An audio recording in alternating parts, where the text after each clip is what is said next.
Flight boss, bitch, for sure. You're not listening to the Mind Eminent Terry's Moon. I'm the Archangel Uriel. And Dolo here to carry out God duties and motherfucking responsibilities. And that's what the fuck I'm gonna do right now. You feel me? Because I was just on Bro Sanchez YouTube page last night, and we was all having a discussion. So for the most part, I'm not fully disclosing everything that was on my mind because we're having a discussion, not a debate. So that's fully understood.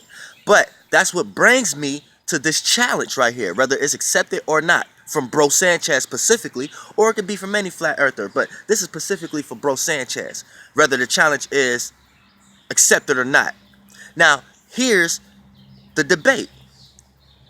Which one is more valuable to society, flat earth or astrology? I repeat, which one is more valuable to society, astrology or knowing about flat earth? And here's how I'm going to state my claim. Now, for the most part, when you get into any argument or debate with a flat earther, what you're going to realize is the argument is no longer about flat earth, because now they're arguing for other shapes and forms. You can clearly go to the discussion that we had yesterday. But if we was to get into any debate or argument with a flat earther, you will realize that they no longer arguing for flat earth. They're now applying other shapes. So the platform that we walk on, they agree to the terms and conditions that it's many different shapes. It's round, you got squares and many different shapes. So here's the thing. I'm going to agree, but we is not going to skip past the fact that flat earth is debunked.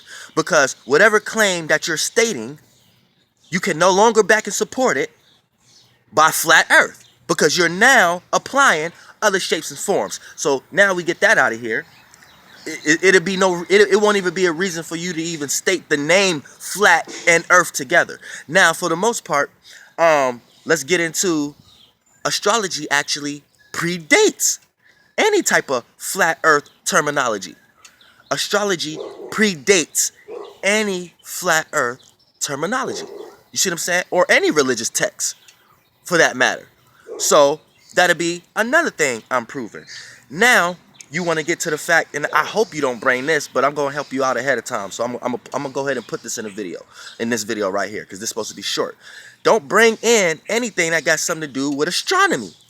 You see what I'm saying? Because if you want to lose that fast, okay, what we're going to do is, and I'm going to walk you through it. We're going to type in astronomy, right? And we're going to type in astrology as far as the definitions, right? And then what you're going to realize on astronomy, before you even get to the word celestial body, or before you even get to the word of heavenly body or star or something like that, you're going to have to argue the fact of scientific method, which appears first. When you look at astronomy, what you're going to see is it's a scientific method.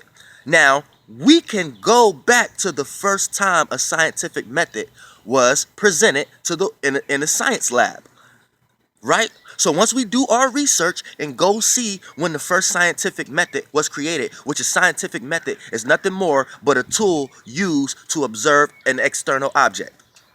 Scientists create scientific methods every day. Any tool that we create to observe an external object is a scientific method.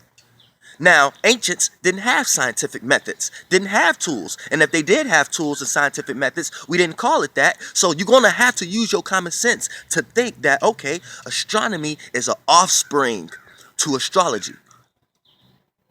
So before you even get to, no, astrology means Libra this, air this, you can't even get there yet. You can't get there yet, because you're going to have to agree to the terms and conditions that astronomy is an offspring to astrology.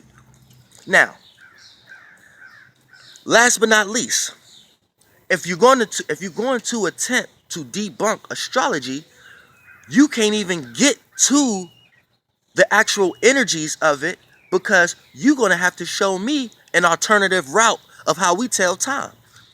So before you can debunk anything that got to do with astrology, which is nothing more but knowledge of the stars, you're going, before you try to argue all the stuff that came from it because of people who were smart enough to calculate energies later on in life, let's get to the first beginnings of it, right? Before you even attempt to destroy astrology, you're going to have to come up with an alternative way of how we tell time.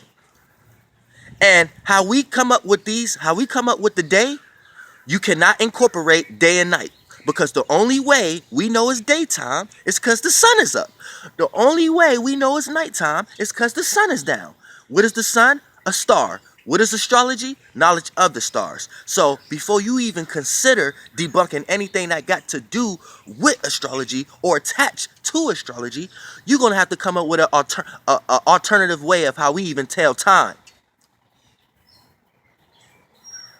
Now, I doubt he take this challenge because it's retarded for anybody to try to argue astrology. And the way he's arguing astrology is like a finish line before the beginning, before the race started type of way. You see what I'm saying? We're gonna go where the race start at. You know what I'm saying? Flight bus, bitch. Goddamn air.